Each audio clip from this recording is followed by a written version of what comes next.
So I wanted to ask you a question. What enables a dictator to overcome a country, to take over a country? What causes a democracy to take on a dictator? What causes a nation to embrace a man who rules with an iron fist? Any ideas? Things that you think might create that? Fear. Yeah, that's a big one. People afraid. Maybe afraid of what's going on in the world around them. Anything else? Hardship, power, yeah, lack of hope, yeah. Lots of these different things. Well, I actually looked up on the United States Holocaust Museum about how it was that Hitler came to power and what were the dynamics going on in Germany at the time when he rose to power.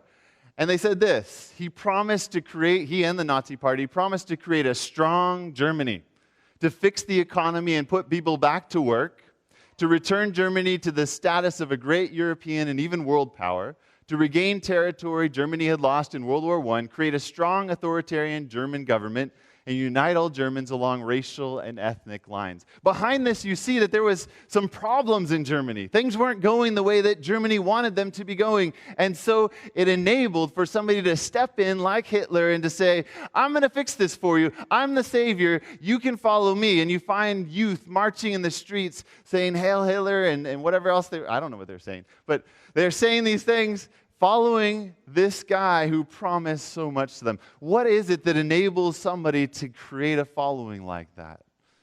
You know, it's interesting that oftentimes some of the most evil men came into power because they looked like a savior. And we're going to find that as we look through Daniel chapter 11, I invite you to open your Bible to Daniel chapter 11. Like we talked about last week, one of the most complex chapters in all of the Bible. It's very, very complex. There's a lot of historical detail, a lot of things here that are neat to study out when you compare it to the history book. So I invite you to do that in your own free time, to look at it more. If you'd like to sit down, I'd love to talk with you more about it. But we looked at last week the very center verse. You remember what verse was the center verse? 22. Good job, right? And what do we find in verse 22? Let's look at it again. We found this: with the force of a flood, they shall be swept away from before him and be broken. This is talking about a dictator, a tyrant, Augustus Caesar, who was taking over the known world and creating this larger and larger Roman Empire.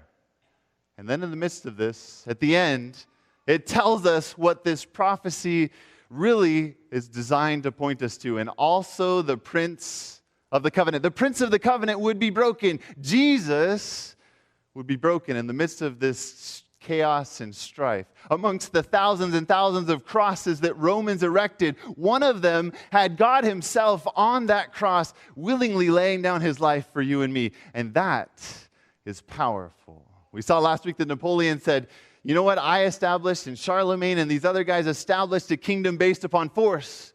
But Jesus, he established a kingdom that today millions would lay down their life for him, and he established it based upon love. An entirely different principle. And then we saw after this that suddenly we're finding rage against the covenant. We're finding the covenant coming up again and again and again in Daniel chapter 11. But let's just remind ourselves as we go through of what the thumbnail sketch is of this chapter. So Daniel chapter 2 gives us the picture of nations that would come after Babylon. Babylon, Persia, Greece, Rome, divided Europe. And we find that Daniel chapter 7 and then Daniel chapter 8, although Daniel chapter 8 starts with Persia rather than with Babylon, they go through this swath of human history that now we find repeated. It's a repeat and enlarge. So when you come to Daniel chapter 11, if you get confused with all the details, you can remember the big picture is Persia, Greece, Rome, the Holy Roman Empire are being described here just like they were in the other prophecies. This helps me a lot, and you don't have to stick to these verses. You know, there's a little bit of debate about exact transitions here, but you can see some real clear indications as you go through here of the transfer of power from nation to nation. We saw what we see here that we didn't begin to look at is once you get past Rome, you get past the secular Roman power. And we've talked a little bit about how transition was given over to the church. And the church was now establishing kings and taking down kings. This is what was called the Holy Roman Empire, or the Roman Catholic Church. So in 1131, we see a picture of this that will remind us of Daniel chapter 8. And forces shall be mustered by him, and they shall defile the sanctuary fortress. What's being defiled? The sanctuary fortress. This is a picture of the sanctuary is being defiled. Then they shall take away the what? The daily. Do you remember when we talked about the daily back in Daniel chapter 8? We looked at how we have a priest with us continually. This daily ministry of Christ was taken away by priests who said you had to come and confess to them, who only they could bring you the bread, the blood and the body of Christ. And you had to have the Eucharist in order to experience salvation.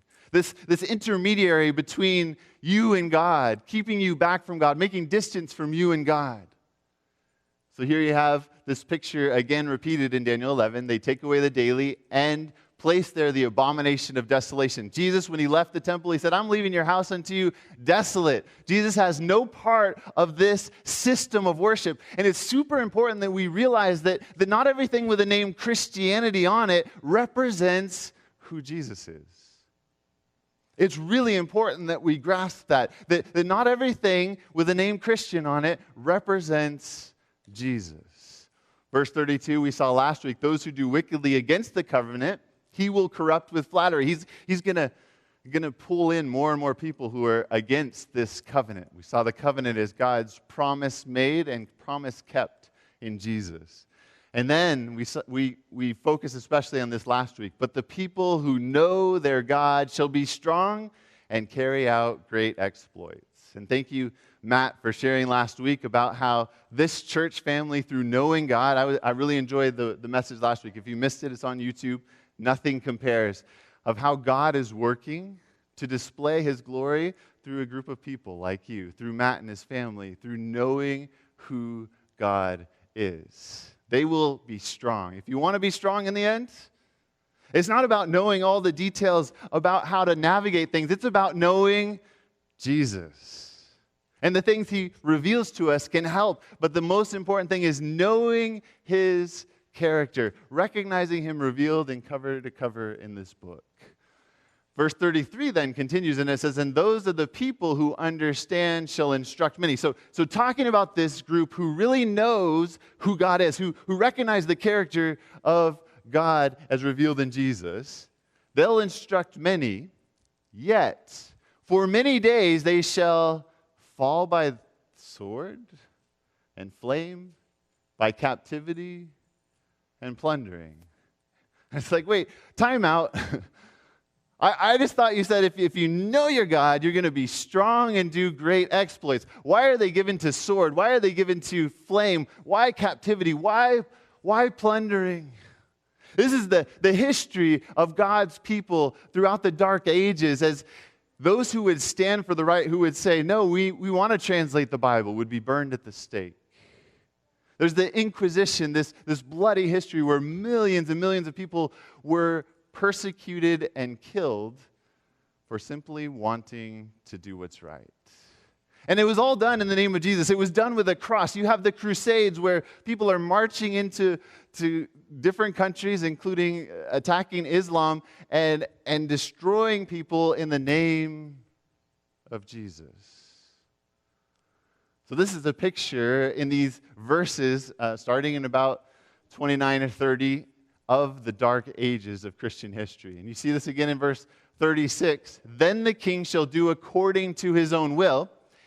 And notice this. He shall exalt and magnify himself above every god, and shall speak blasphemies against the God of gods, and shall prosper. This is going back to Daniel chapter 8 with this little horn power who's speaking blasphemies against the Most High. In Daniel chapter 7 also. It's giving us this picture that this is a heavenward attack.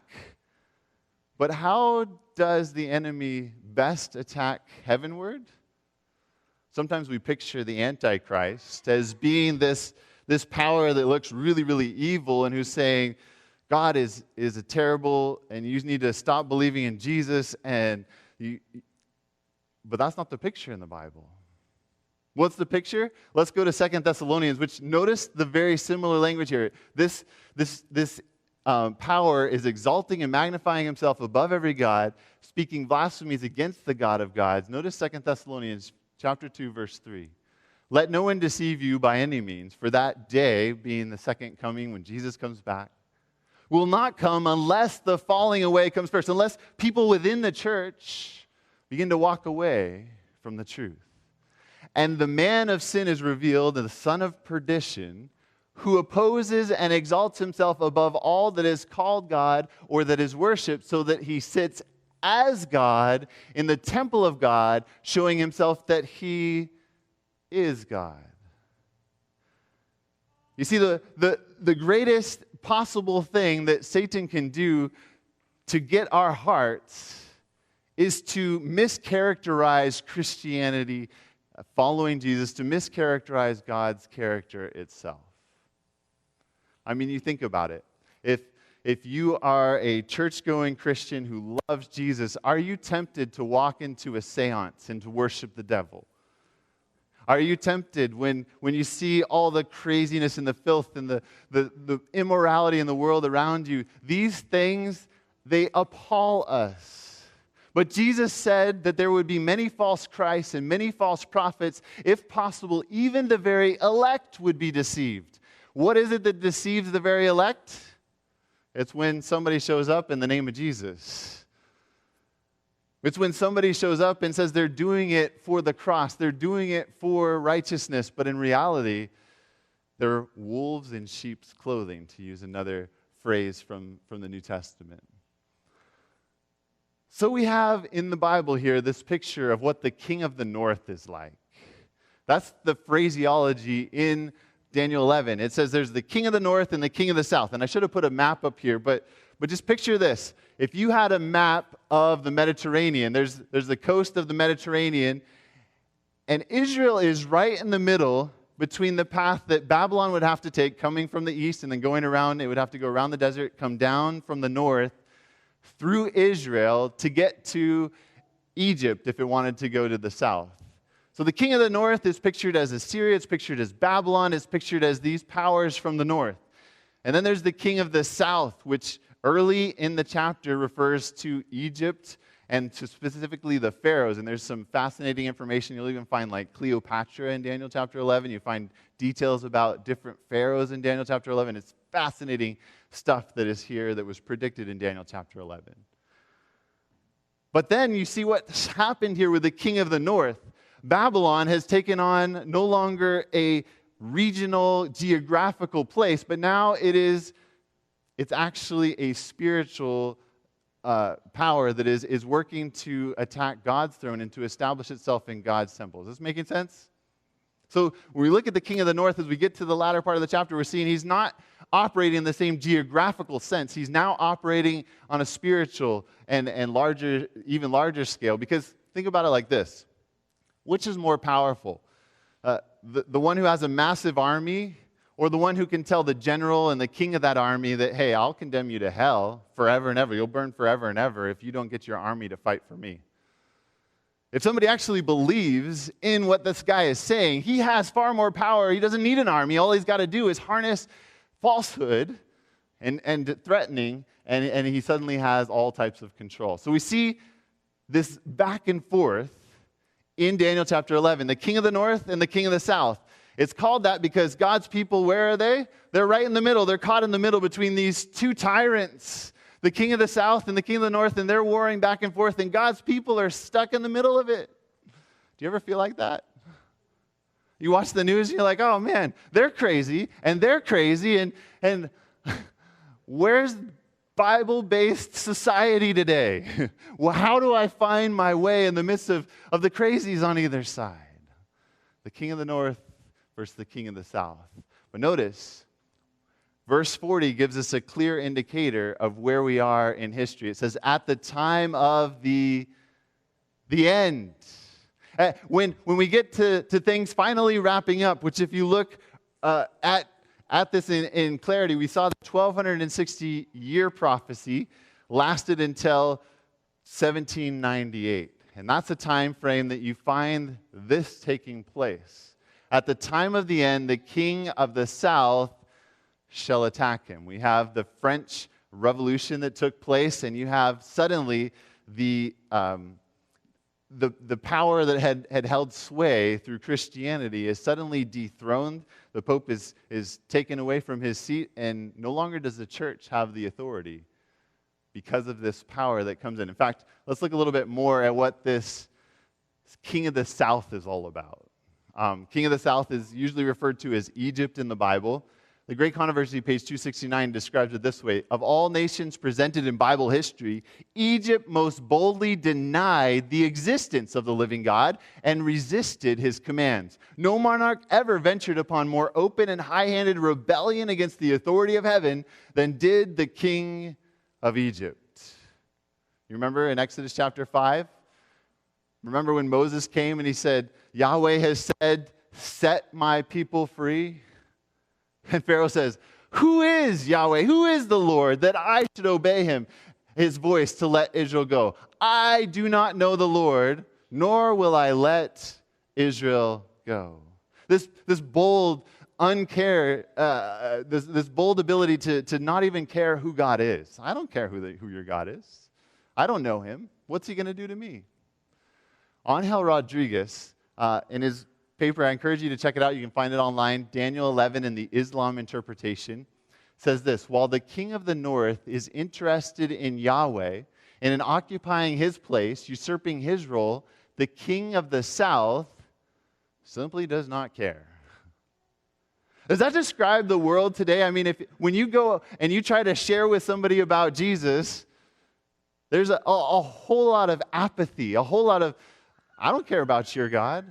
When you look at society and you see what's going on and you think, oh man, why is society going the direction away from God that it is? I thought our nation needed to be founded on these principles, and here we are going this direction, and it gets so frustrating for us to say, why don't they care about God anymore? What's going on here? The king of the south simply does not care. Then he goes on to say, Egypt represents the nations of the earth that do not take the Lord into consideration. Today, we would probably refer to them as non-Christian societies and nations where secularism or atheism prevails. All right, so think in your mind when you think king of the south, this is my understanding of it, that this represents atheism, this represents secularism, this represents all of the non-Christian societies on the planet. This can represent Buddhism, Islam, Hinduism. This represents anybody who does not recognize who Jesus is. So this is what we get with the king of the south. Let's keep going. We see at the time of the end, the king of the south shall attack him. Can you see how this is still happening in society today?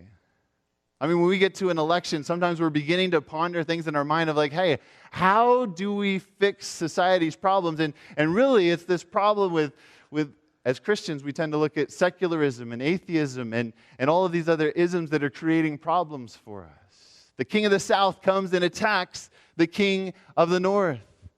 But then watch what happens. And the king of the north shall come against him like a whirlwind, with chariots, horsemen, and with many ships, and he shall enter the countries, overwhelm them, and pass through them. Or the wording there is, he overwhelms them like a flood. He comes through like a flood. This tells us that the king of the south, he's going to have his day, but he's got no chance because the king of the north is going to come and overflow him, and he will have no chance to continue what he's doing. Then it goes on to say, he shall also enter the glorious land. He's on his way to the south. He's going to overflow the south, and he goes through the glorious land, and many will be overthrown. On his way to the south, to destroy the south, many within the glorious land begin to fall. But these shall escape from his hand, Edom, Moab, and the prominent people of Ammon.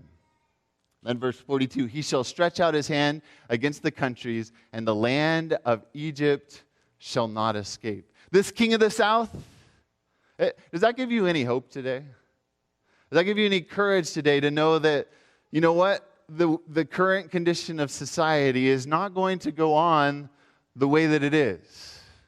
Maybe there's a little bit of hope in that because we tend to be very worried. We're coming to a holiday where we get worried about why does it look so evil? Why is this going on? The King of the North is going to come and overflow and to overcome the King of the South. Now, there's a fascinating thing with the language here that's pointed out by Angel Rodriguez from the Adventist Biblical Research Institute. And he points out that this story here, verses 40 to 45, it clearly uses language throughout this to tell us something that will help us to understand what's going on here. And we're going to look to the book of Exodus to see what's going on here.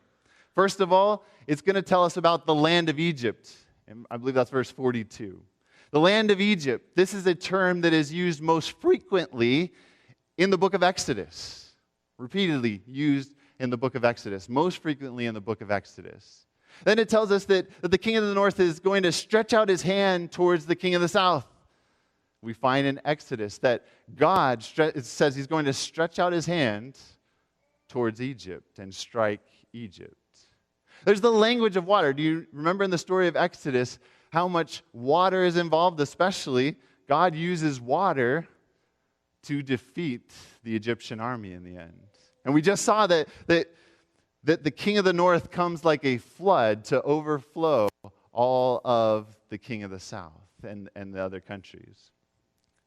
Notice also that we read about chariots and horsemen. You remember in the story of the Exodus, the involvement of chariots and horsemen in that story? How they were the ones going into the Red Sea? What about Edom, Moab, and Ammon? When you read that and you say they're spared, what does that have to do with anything?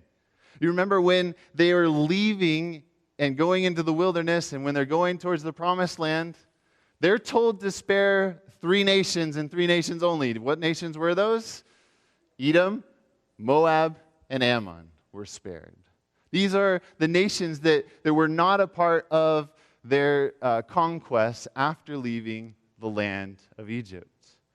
And then it tells us that when they came out with silver and gold. They plundered Egypt by saying, hey, give us your silver, give us your gold. And it says silver, gold, and precious thing, the books of Exodus tells us. They brought all of that out with them out of the land of Egypt. And they go, after leaving, they go to the holy mountain. They go to Mount Sinai, which in Daniel chapter 11, when it's talking about the holy mountain, it's likely referring to Mount Zion, which is where Jerusalem is. But they're going to the holy mountain of God after coming out of the land of Egypt. And they go out to exterminate the inhabitants of Canaan, although that wasn't the first command to them, it wasn't the first promise of God, but eventually they're told to annihilate everybody in the land of Canaan. So you see all these parallels to the Exodus? It's pretty fascinating to look at. And why all of these similarities there? Daniel, as he's receiving this, would have had this tie to that story. You remember when Daniel's praying in Daniel chapter 9, the one story that he references about the covenant-keeping God is, you're the one who rescued us from Egypt. And throughout the Psalms and throughout the prophets, again and again, God's salvific act that they were celebrating, they were looking back to, was how he took us from slavery in Egypt and he rescued us out of bondage and he set us free. He is our Savior. And now do you see what's happening? This King of the North power, who we see persecuting God's people earlier on with a sword, with all of these different methods of persecution, this power is now turning its attention towards the King of the South, non-Christian societies, atheism, secularism, and it's going to be a savior. It's going to rescue the planet from this problem that's going on. And I can't tell you how frequently I hear about how we need to be rescued from communism, from Marxism, from the global elites. I get emails about it quite frequently with another YouTube video to watch about it. There's a lot of concern about what's going on in the world today. And this tells us that somebody is going to step up and going to say, I am the Savior. I am the solution to the godlessness, to the secularism, to the atheism, to the King of the South solution. Can you see how clear this is? The King of the South, representing Egypt, is going to be attacked by the King of the North in a fashion where the King of the North is mimicking God himself, going down to Egypt to rescue the people who are enslaved. This is the picture of Daniel chapter 11. The King of the North wants the role of a savior for Christianity. When we hear the term Antichrist, it means somebody who steps into the place of Christ, who looks like, who appears in our perception as if he's representing Christ. And that is dangerous for the church of God, because we're wanting to follow somebody like that. We're willing to follow somebody that's pushing for the things that we think are right. But what if they're not using Jesus' methods? Do you remember what happened when Pilate brings two out to be looked at by the crowd, and there's Barabbas and there's Jesus? That crowd is looking for a Messiah. And Jesus, he's willingly laying down his life by loving everybody around him, by healing, by doing everything to feed people, to teach people. Barabbas is a murderer. Barabbas is an insurrectionist. He's going to fight the Romans. And which do they choose? Let's let the one go who's going to establish morality for the Jewish nation. Let's get the one who's going to fight. And how often I hear Christians saying, you know what, the election's coming up. We've got to vote no matter what the person is like, so long as he will rescue this nation from godlessness.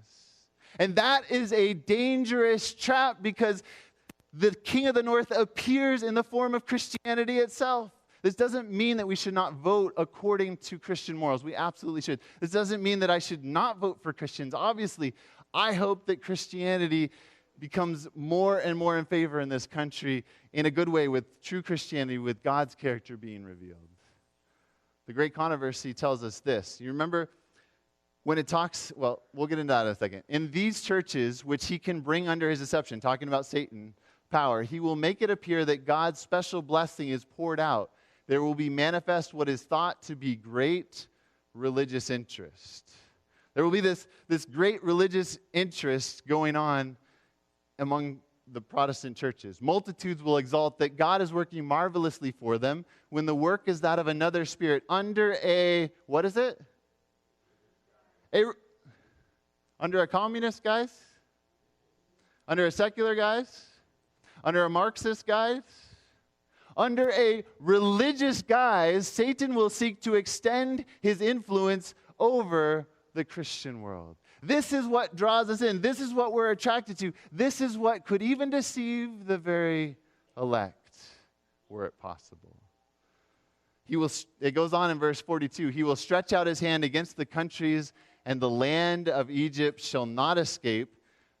Notice this, but news from the east and the north shall trouble him.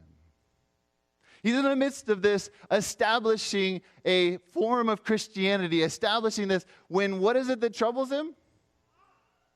News. It's not some massive army. It's not somebody coming with a bigger gun. It's not somebody using the tactics that are revealed throughout Daniel chapter 11. It's somebody that shows up with some news. You see, what the world needs from you and from me is the truth of who Jesus is. This is what will solve the crisis in the end. It's not telling them about how bad the King of the South is or about how bad the King of the North is. It's telling them how good Jesus Christ is, how much he loves you, that he laid down his life for you. News from the east and the north shall trouble him. You know, we look in Isaiah 41:25, and Cyrus is sent as the anointed one by God himself to rescue God's people, Isaiah 41 tells us. And he's sent from the north and from the east. Do you remember Lucifer? He says, I'm going to ascend. I will place my seat on the congregation of the mount on the farthest sides of the north.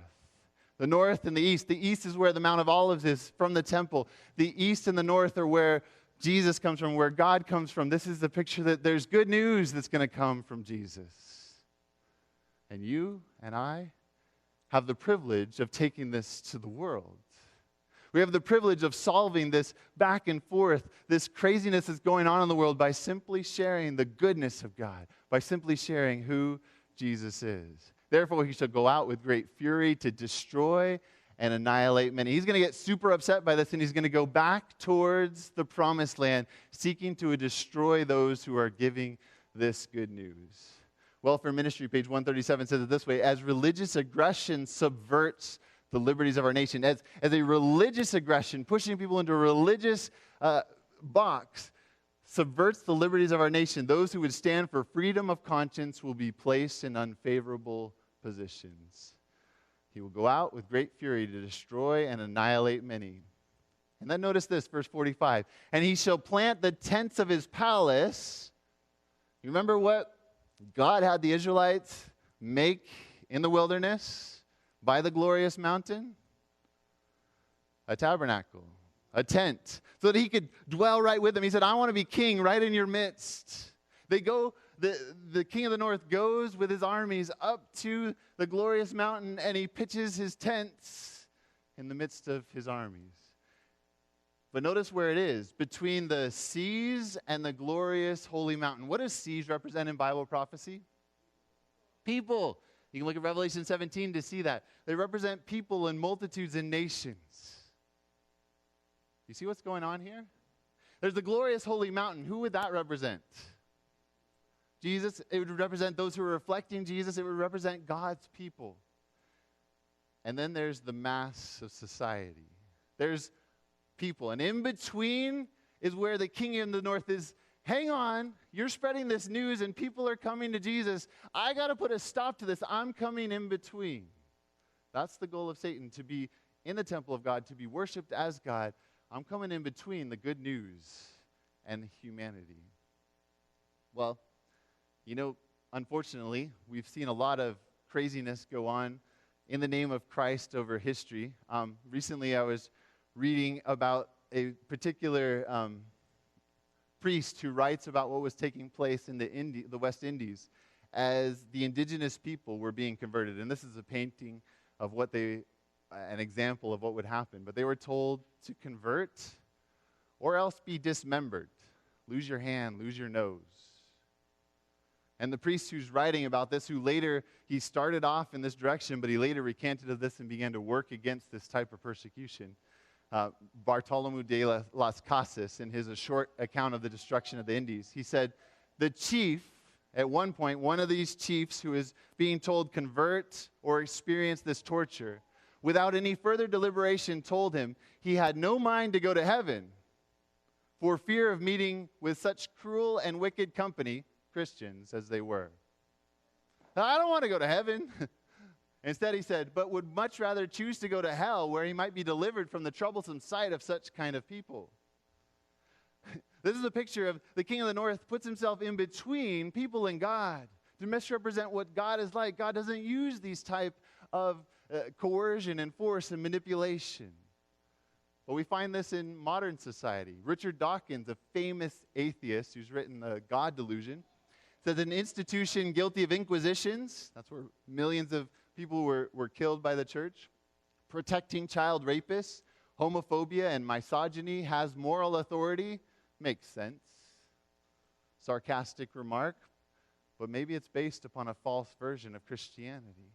Maybe it's based upon some truth of what we need to tell the world is actually, what he thinks is true about the church is actually false. Gwyneth Paltrow said it this way: religion is the cause of all the problems in the world. It causes war. More people have died because of religious conflict than any other. She needs to be told the good news about who God is. God's not like that. Christopher Hitchens, another atheist: God loves you so much that he created hell to torture you forever, just in case you don't love him back. You want to worship a God like that? He loves you so much that if you don't worship him, he'll torture you unendingly, sustain you to writhe in pain for unending ages. This is we've got good news to tell to the world. That's not true. That's not who God is. The world needs to know this. News from the east and the north will trouble the king of the north. The king of the north won't handle this well. And he shall plant the tents of his palace between the seas and the glorious holy mountain. And here's the good news, though. He shall come to his end, and no one will help him. The whole earth will be filled with the glory of the Lord. Every nation, tribe, tongue, and people is going to hear how good Jesus is. And in the end, he's going to go to battle against God's people, and suddenly his resources are going to be cut off. Suddenly he's going to be unable to go forward. This is pictured in the book of Revelation, but we probably won't get time to get into that in detail today. The great controversy, remember, it said under a religious guise, pretension of religion, stepping into the place, looking like a savior, Satan will seek to extend his influence over the Christian world. We're going to skip through this really fast. Revelation 11 to 18 gives us another parallel of all of these things and unpacks it further and shows us how this involves what Revelation describes one of the beasts receiving a mortal wound. This is the king attacking from the south attacking. You find God being mimicked by a threefold union of the sea beast, the earth beast, and the dragon, who are imitating God. You find him entering the glorious land by signs and wonders. That's the part we didn't look at in 2 Thessalonians. It says that this man will exalt himself in the temple of God, and then he's going to perform signs and wonders. How in the world will all these people follow after a power like this? The easiest thing for an atheist to be turned into a Christian is for them simply to see a miracle. No longer do they believe in only naturalism because they've seen the supernatural. And they're unaware, unless we get the good news to them, of what direction to look when the supernatural shows up. We'll skip through the rest of that, but a lot of parallels there to Revelation chapters 11 to 18. You can study those out for yourself. Thoughts from the Mount of Blessings summarizes this whole idea of the difference. Remember, we had the statue in Daniel 2 that was made of metal, but it's the rock cut out without hands that smashes it. It's a different kind of kingdom. We have the four beasts in Daniel chapter 7 who are ferocious, who are crushing, and then it's the Son of Man, and the book's being opened, and a crowd around him for the investigative judgment. You have this picture that in Daniel chapter 8 and 9, that there's the ram and is fighting with the goat, and then there's this little horn power that comes in. And then Daniel is given in Daniel chapter 9 the picture that the Messiah will be cut off, but not for himself. It's self-sacrificing love in opposition to all of the coercion, the force, the manipulation that has been used throughout history that will finally enable us to do what we sang about, crown him King of Kings. That every knee will bow, every tongue will confess that Jesus Christ is Lord forever and ever. When Christ does not drive, but draws men unto him, the only compulsion which he employs is the constraint of love. It's the good news about who he is, that draws rather than compels. When the church begins to seek for the support of secular power, it is evident that she is devoid of the power of Christ, the constraint of divine love. We should vote for morality. We should vote for what is right, but we should not seek for the church to have any type of authority through secular power. Finding herself destitute of the power of love, she has reached out for the strong arm of the state to enforce her dogmas and execute her decrees. Here is the secret of all religious laws that have ever been enacted and the secret of all persecution from the days of Abel to our own time. Simply this: a lack of the love of God within the church. Did you catch that? When the church is lacking in the love of God, it seeks for the power of the state. So what do we need? We need to know that we're greatly beloved. As Daniel is told in Daniel chapter 10 over and over, and in Daniel chapter 9. You are greatly beloved, and this love is the good news that the world needs to hear. News from the east and the north shall trouble him. And Jesus summarized it like this. He said, because lawlessness, the lawless one will come. Lawlessness will abound. The love of many will grow cold. People will become more and more selfish. But he who endures in love to the end. He who continues to love even to the very end, even while everybody else is going crazy out there. will be saved. And this good news, this gospel of the kingdom will be preached in all the world as a witness to all the nations, and then the end will come. It's news of who Jesus is. It's the good news that puts an end to this battle. And you and I have the privilege every day when we interact with people to tell people, God's not like what you thought. He is incredibly good. He's incredibly beautiful. The last message of mercy to be given to the world is a revelation of his character of love. You believe that? What the world really needs to know is what God is like, what his character of love is all about. This, my friends, this is the solution to everything that ails this world today. And then it goes on to say, God's people within their own character will reflect this grace to the world around them by the way that they live. And so I want to close with this story. A friend of mine was on an airplane, a pastor that you may know, and as he was traveling on this airplane, he was reading a book. And as he was reading this book, he noticed that the guy next to him was looking over his shoulder. And as the guy was looking over his shoulder, he said, "Is that a book about God?" And he said, "You know what? I'm an atheist." And Ty looks over to him and says, "I'm an atheist too." And the guy next to him says, "Then why are you reading that book?" And he said, "Well, tell me about the God that you don't believe in." And this is in Ty's own word what he said. He said, he's a super powerful being out there somewhere in the sky that rules over us with absolute control. Sound like Daniel 11 at all?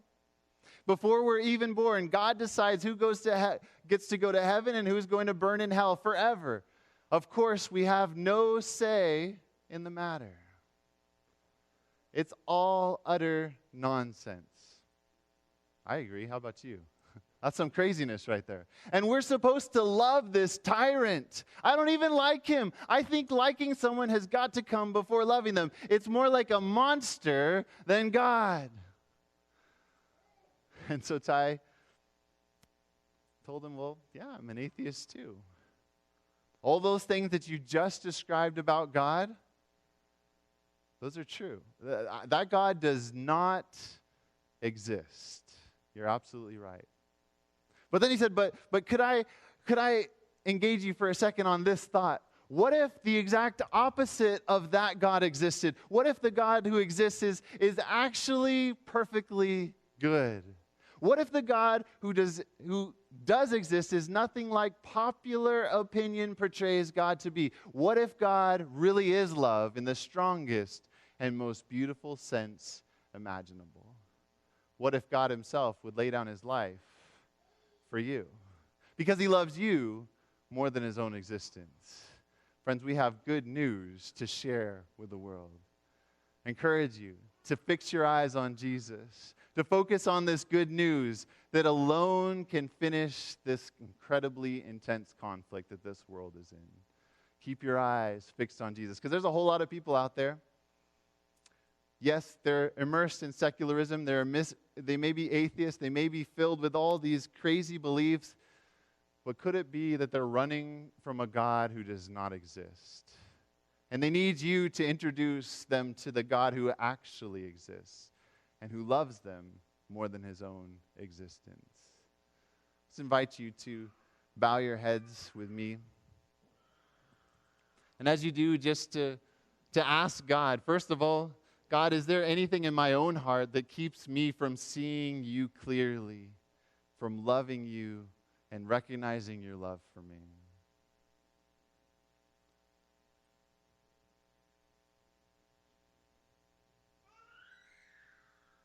Then I want to invite you to ask God, is there anything I can do? Maybe there's some people in my life that I can picture they're following the King of the South and they need some help. How can I give them a picture of who you are that will enable them to see the good news?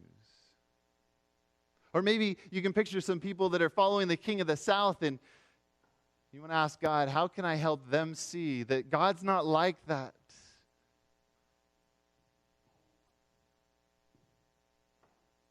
Father, we pray that you'd give us specific ideas of how we can share good news with the world. Thank you that the whole earth will be filled with your glory, that people will come to know your loving character, and we want to be a part of that. Would you open our eyes to see how we can share this last message of mercy, of the loving character of God with the whole world? Lord, would you help us to start living it out in our relationships? That we wouldn't have beastly characteristics of either the king of the north or the king of the south in the way that we relate to our wives, the way that we relate to our husband, the way that we relate to our kids, our neighbors, our coworkers.